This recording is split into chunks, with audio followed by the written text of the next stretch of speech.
Hi, my name is Lincoln Ward. I'm the director of the Austin Tennis Center here in Austin, Texas, as well as a USPTA certified teaching pro. Today we're going to talk about how to measure your tennis racket. There's a bunch of different measurements you need when you're talking about your tennis racket. Generally, the length of your racket from the head to the butt plate is about 27.5 inches.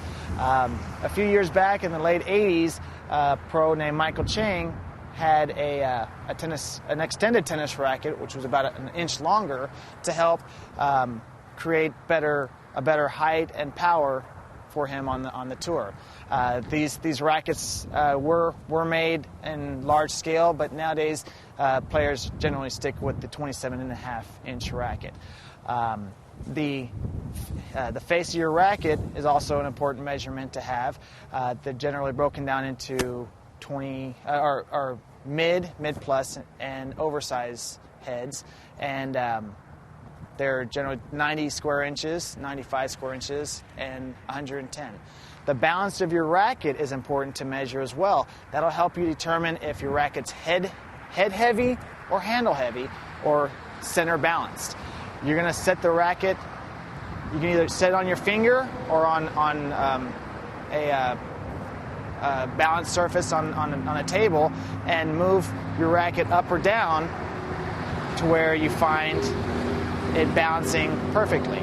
A center balanced racket will generally balance right here in the center of the neck or the handle. The further up you have to move the racket, the more head heavy that racket is. The further down you move your racket, the more handle heavy the racket is. As far as the grip, that's important to measure as well. You don't actually measure the actual circumference of the grip. The grip has a number at the bottom, and that number is either 4.5, 4 3/8, 4 1/4, and that you can determine by your hand. Most people generally have three ridges on their hand. If you start off on the middle ridge and you measure from there straight up in between your pointer, your ring finger and your middle finger, up to the top of your ring finger, that area or that length from the middle crease to the top of your ring finger is generally about 4 to 4.5 inches, and that's where they get that number on the bottom of your racket. That's how you measure your tennis racket.